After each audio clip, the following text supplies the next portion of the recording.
ओम शांति। 17 अप्रैल के बाबा के साकार महावाक्य हैं। बाबा ने कहा, मीठे बच्चे, यह रूहानी हॉस्पिटल तुम्हें आधा कल्प के लिए एवर हेल्दी बनाने वाली है। यहाँ तुम देही अभिमानी होकर के बैठो। बाबा ने प्रश्न पूछा, धंधा आदि करते भी कौन सा डायरेक्शन बुद्धि में याद रहना चाहिए? बाप का डायरेक्शन है, तुम किसी साकार व आकार को याद नहीं करो। एक बाप की याद रहे तो विकर्म विनाश हो। इसमें कोई से नहीं कह सकता कि फुर्सत नहीं है। सब कुछ करते भी याद में रह सकते हो। ओम शांति। मीठे मीठे रूहानी बच्चों प्रति बाप का गुड मॉर्निंग। गुड मॉर्निंग के बाद बच्चों को कहा जाता है, बाप को याद करो। बुलाते भी हैं, हे पतित पावन, आकर के पावन बनाओ। तो बाप पहले पहले तो कहते हैं, रूहानी बाप को याद करो। रूहानी बाप तो सबका एक ही है। फादर को कभी सर्वव्यापी नहीं माना जाता है। तो जितना हो सके बच्चे पहले पहले बाप को याद करो। कोई भी साकार व आकार को याद नहीं करो सिवाय एक बाप के। यह तो बिल्कुल सहज है ना। मनुष्य कहते हैं हम बिजी रहते हैं, फुर्सत नहीं है, परंतु इसमें तो फुर्सत सदैव है। बाप युक्ति बतलाते हैं, यह भी जानते हो बाप को याद करने से ही हमारे पाप भस्म होंगे। मुख्य बात है यह। धंधे आदि की कोई मना नहीं है। वह सब करते हुए सिर्फ बाप को याद करो तो विकर्म विनाश हो। यह तो समझते हैं हम पतित हैं। साधु संत ऋषि मुनि आदि सब साधना करते हैं। साधना की जाती है भगवान से मिलने की। सो जब तक उनका परिचय ना हो तब तक तो मिल नहीं सकते। तुम जानते हो बाप का परिचय दुनिया में कोई को भी नहीं है। देह का परिचय तो सबको है। बड़ी चीज का परिचय झट हो जाता है। आत्मा का परिचय तो जब बाप आवे तब समझावे। आत्मा और शरीर दो चीजें हैं। आत्मा एक स्टार है और बहुत सूक्ष्म है, उनको कोई देख नहीं सकते। तो यहाँ जब आकर बैठते हो तो देही अभिमानी होकर के बैठना है। यह भी एक हॉस्पिटल है ना, आधा कल्प के लिए एवर हेल्दी होने की। आत्मा तो है अविनाशी, कभी विनाश नहीं होती। आत्मा का ही सारा पार्ट है। आत्मा कहती है मैं कभी विनाश को नहीं पाती हूँ। इतनी सब आत्माएं अविनाशी हैं, शरीर है विनाशी। अब तुम्हारी बुद्धि में यह बैठा हुआ है कि हम आत्मा अविनाशी हैं, हम 84 जन्म लेते हैं। यह ड्रामा है। इसमें धर्म स्थापक कौन कौन कब आते हैं, कितने जन्म लेते होंगे, यह तो जानते हो। 84 जन्म जो गाए जाते हैं जरूर किसी एक धर्म के होंगे। सभी के तो हो भी ना सके। सब धर्म इकट्ठे तो आते नहीं हैं। हम दूसरों का हिसाब क्यों बैठ निकालें? जानते हैं फलाने फलाने समय पर धर्म स्थापन करने आते हैं, उसकी फिर वृद्धि होती है। सब सतो प्रधान से तमो प्रधान तो होने ही है। दुनिया जब तमो प्रधान होती है तब फिर बाप आकर सतो प्रधान सतयुग बनाते हैं। अभी तुम बच्चे जानते हो हम भारतवासी फिर नई दुनिया में आकर के राज्य करेंगे और कोई धर्म नहीं होगा। तुम बच्चों में भी जिनको उच्च मर्तबा लेना है वह जास्ती याद में रहने का पुरुषार्थ करते हैं और समाचार भी लिखते हैं कि बाबा हम इतना समय याद में रहता हूँ। कोई तो पूरा समाचार लज्जा के मारे देते नहीं, समझते हैं बाबा क्या कहेंगे। परंतु मालूम तो पड़ता है ना, स्कूल में टीचर स्टूडेंट को कहेंगे ना कि तुम अगर पढ़ेंगे नहीं तो फेल हो जाएंगे। लौकिक माँ बाप भी बच्चे की पढ़ाई से समझ जाते हैं यह तो बहुत बड़ा स्कूल है, यहाँ तो नंबरवार बिठाया नहीं जाता है, बुद्धि से समझा जाता है। नंबरवार तो होते ही है ना। अब बाबा अच्छे अच्छे बच्चों को कहाँ भेज देते हैं, वह फिर चले जाते हैं। जो दूसरे लिखते हैं हमको महारथी चाहिए, तो जरूर समझते हैं वह हमसे होशियार नामी ग्रामी है। नंबरवार तो होते हैं ना। प्रदर्शनी में भी अनेक प्रकार के आते हैं, तो गाइड्स भी खड़े होने चाहिए। जांच करने के लिए। रिसीव करने वाले तो जानते हैं यह किस प्रकार का आदमी है, तो उनको फिर इशारा करना चाहिए कि इनको यह समझाओ। तुम भी समझ सकते हो, first grade, second grade, third grade सब है, वहां तो सबकी सर्विस करनी ही है। कोई बड़ा आदमी है तो जरूर बड़े आदमी की खातिरी तो सब करते हैं ना, यह कायदा है। बाप अथवा टीचर बच्चों की क्लास में महिमा करते हैं, यह भी सबसे बड़ी खातिरी है। नाम निकालने वाले बच्चों की महिमा अथवा खातिरी की जाती है। यह फलाना धनवान है, रिलीजियस माइंड है, यह भी खातिरी है ना। अब तुम यह जानते हो उच्चते उच्च भगवान है, कहते भी हैं बरोबर उच्चते उच्च है, फिर बोलो उनकी बायोग्राफी बताओ तो वह कह देंगे सर्वव्यापी है, बस एकदम नीचे कर देते हैं। अब तुम समझा सकते हो कि सबसे उच्चते उच्च है भगवान, वह है मूल वतनवासी। सूक्ष्म वतन में है देवताएं, यहाँ रहते हैं मनुष्य, तो उच्चते उच्च भगवान वह निराकार ठहरा। अभी तुम जानते हो हम जो हीरे मिसल थे सो फिर कोड़ी मिसल बन पड़े हैं, फिर भगवान को अपने से भी जास्ती नीचे ले गए हैं, पहचानते ही नहीं। तुम भारतवासियों की ही पहचान मिलती है, फिर पहचान भी कम हो जाती है। अभी तुम बाप की पहचान सबको देते जाते हो, ढेरों को बाप की पहचान मिलेगी। तुम्हारा मुख्य चित्र ही है त्रिमूर्ति, गोला, झाड़, इनमें कितनी रोशनी है, यह तो कोई भी कहेंगे यह लक्ष्मी नारायण सतयुग के मालिक थे। अच्छा, सतयुग के आगे क्या था यह भी अभी तुम जानते हो। अभी है कलयुग का अंत और है भी प्रजा का प्रजा पर राज्य। अभी राजाई तो है नहीं, कितना फर्क है। सतयुग के आदि में राजाएं थे और अभी कलयुग में भी राजाएं हैं। भल कोई वह पावन नहीं है, परंतु कोई पैसा देकर भी टाइटल ले लेते हैं। महाराजा तो कोई है नहीं, टाइटल खरीद लेते हैं।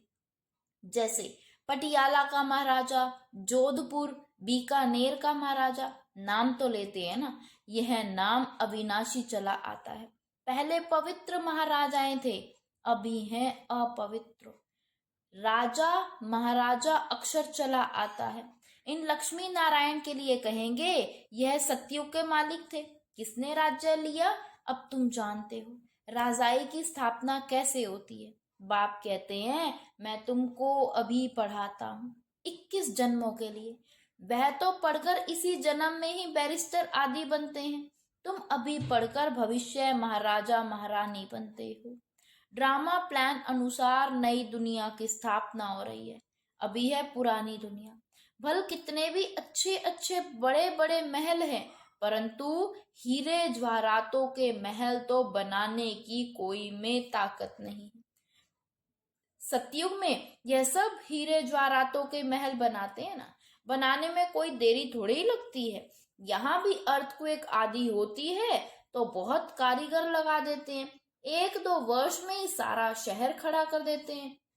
नई दिल्ली बनाने में करके 8-10 वर्ष लगे, परंतु यहाँ के लेबर और वहां के लेबर में तो फर्क रहता है ना।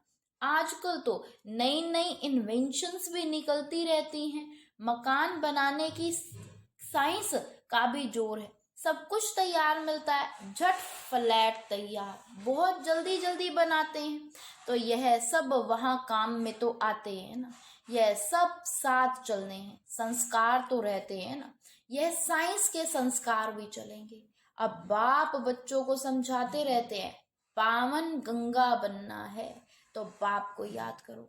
बाप भी गुड मॉर्निंग कर फिर शिक्षा देते हैं, बच्चे बाप की याद में बैठो, चलते फिरते बाप को याद करो, क्योंकि जन्म जन्मांतर का सिर पर बोझ है। सीढ़ी उतरते उतरते 84 जन्म लेते हैं, अभी फिर एक जन्म में चढ़ती कला होती है। जितना बाप को याद करेंगे उतना खुशी भी होगी और ताकत भी मिलेगी। बहुत बच्चे हैं जिनको आगे नंबर में रखा जाता है, परंतु याद में बिल्कुल भी रहते नहीं है। भल ज्ञान में तीखे हैं, परंतु याद की यात्रा है नहीं। बाप तो बच्चों की महिमा करते हैं, यह तो नंबर 1 में है, तो जरूर मेहनत भी तो करते होंगे ना। तुम हमेशा समझो कि शिव बाबा समझाते हैं तो बुद्धि योग वहां लगा रहेगा।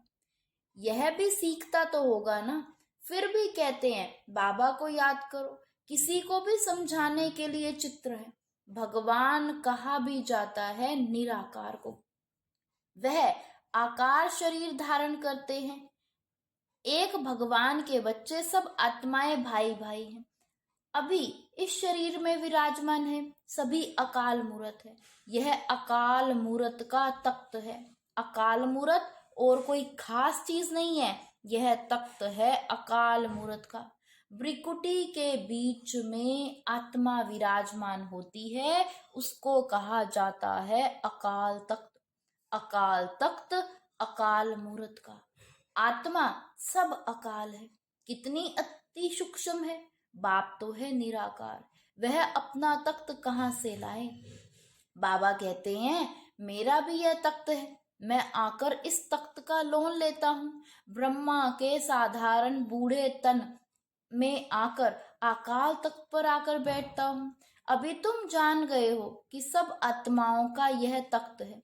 मनुष्य की ही बात की जाती है, जानवरों की बात तो नहीं की जाती। पहले तो मनुष्य जानवर से भी बदतर हो गए, वह तो सुधरे। कोई जानवर की बात पूछे, बोलो पहले अपना तो सुधार करो। सतयुग में तो जाना भी बड़े फर्स्ट क्लास होंगे ना। किचड़ा आदि कुछ भी नहीं होगा। किंग के महल में कबूतर आदि का किचड़ा तो दंड डाल दे, जरा भी किचड़ा नहीं। वहां बड़ी खबरदारी रहती है, पहरे पर भी रहते हैं, कभी कोई जानवर आदि अंदर घुस ना सके। बड़ी सफाई रहती है। लक्ष्मी नारायण के मंदिर में भी कितनी सफाई रहती है। शंकर पार्वती के मंदिर में कबूतर को भी दिखाते हैं, जो कबूतर मंदिर को भी खराब करते हैं। शास्त्रों में भी बहुत दंत कथाएं लिख दी हैं। अभी बाप बच्चों को समझाते हैं, उनमें भी थोड़े हैं जो धारणा कर सकते हैं, बाकी तो कुछ समझते और कुछ नहीं। बाप बच्चों को कितना प्यार से समझाते हैं, बच्चे बहुत बहुत मीठा बनो, मुख से सदैव रतन निकलने चाहिए। तुम हो रूप बसंत, तुम्हारे मुख से पत्थर नहीं निकलने चाहिए। आत्मा की महिमा होती है। आत्मा कहती है मैं प्रेसिडेंट हूँ, फलाना हूँ, मेरे शरीर का नाम यह है। अच्छा, आत्माएं किसके बच्चे हैं? एक परमपिता परमात्मा के, तो जरूर उनसे वर्षा मिलता होगा ना। वह फिर सर्वव्यापी कैसे हो सकता है? तुम समझते हो, हम भी पहले कुछ नहीं जानते थे, अभी कितनी बातें खुली हैं। तुम कोई भी मंदिर में जाएंगे, समझेंगे यह तो सब झूठे चित्र हैं। 10 भुजा वाला हाथी की सूंड वाला चित्र आदि होता है क्या? यह सब है भक्ति मार्ग की सामग्री। वास्तव में भक्ति अलग है, होनी चाहिए एक शिव बाबा की, जो सबका सदगति दाता है। तुम्हारी बुद्धि में है यह लक्ष्मी नारायण 84 जन्म लेते हैं, फिर उचते उच्च बाप ही आकर सबको सदगति देते हैं। उनसे बड़ा कोई है नहीं। यह ज्ञान की बातें तुम्हारे में भी नंबरवार धारण कर सकते हैं। धारणा नहीं कर सकते तो बाकी क्या काम के रहे। कोई तो अंधों की लाठी बनने के बदले अंधे बन जाते हैं। गऊ जो दूध नहीं देती है तो उसे पिंजरपुर में रखते हैं, यह भी ज्ञान का दूध नहीं दे सकते हैं। बहुत हैं जो कुछ पुरुषार्थ नहीं करते हैं, समझते नहीं कि हम कुछ तो किसी का कल्याण करें, अपनी तकदीर का ख्याल ही नहीं रहता है। बस जो कुछ मिला सो अच्छा, तो बाप कहेंगे इनकी तकदीर में नहीं है। अपनी सदगति करने का पुरुषार्थ तो करना चाहिए ना, देही अभिमानी बनना है। बाप कितना उच्चते उच्च है, और आते देखो कैसे पतित दुनिया पतित शरीर में है, उनको बुलाते ही हैं पतित दुनिया में। जब रावण बिल्कुल ही भ्रष्ट कर देते हैं, तब बाप आकर के श्रेष्ठ बनाते हैं। जो अच्छा पुरुषार्थ करते हैं वह राजा रानी बन जाते हैं, जो पुरुषार्थ नहीं करते वह गरीब बन जाते हैं। तकदीर में नहीं है तो तदबीर कर नहीं सकते। कोई तो बहुत अच्छी तकदीर बना लेते हैं, हर एक अपने को देख सकते हैं कि हम क्या सर्विस करते हैं। अच्छा, मीठे मीठे सिकिलदे बच्चों प्रति माता पिता बाप दादा का याद प्यार और गुड मॉर्निंग। रूहानी बाप की रूहानी बच्चों को नमस्ते। धारणा के लिए मुख्य सार है, फर्स्ट पॉइंट, रूप बसंत बन मुख से सदैव रतन निकालने हैं। बहुत बहुत मीठा बनना है, कभी भी पत्थर नहीं निकालना है। सेकंड पॉइंट, ज्ञान और योग में तीखा बन अपना और दूसरों का कल्याण करना है। अपनी उच्च तकदीर बनाने का पुरुषार्थ करना है। अंधों की लाठी बनना है। वरदान दिया बाबा ने आज, समृद्धि स्वरूप का तिलक धारण करने वाले संपूर्ण विजयी भव। समृद्धि स्वरूप का तिलक धारण करने वाले संपूर्ण विजयी भव। स्वयं की समृद्धि, बाप की समृद्धि, ड्रामा के नॉलेज की समृद्धि।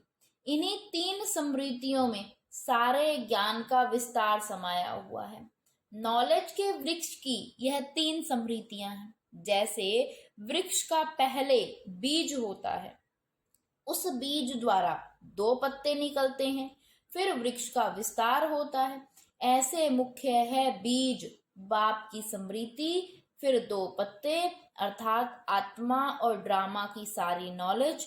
इन 3 समृद्धियों को धारण करने वाले समृद्धि भव व संपूर्ण विजयी भव के वरदानी बन जाते हैं। स्लोगन है, प्राप्तियों को सदा सामने रखो तो कमजोरियां सहज ही समाप्त हो जाएंगी।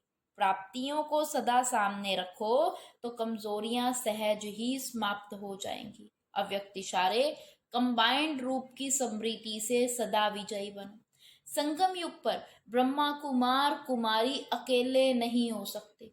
सिर्फ बाप के साथ का अनुभव, कंबाइंड पन का अनुभव इमर्स करो। ऐसे नहीं कि बाप तो है ही मेरा, साथ है ही नहीं, साथ का प्रैक्टिकल अनुभव इमर्स करो। तो यह माया का वार नहीं होगा, माया हार खा लेगी। सिर्फ घबराओ नहीं, क्या हो गया, हिम्मत रखो, बाप के साथ जो समृद्धि में रखो तो विजय आपका जन्म सिद्ध अधिकार है। अच्छा, ओम शांति, ओम शांति।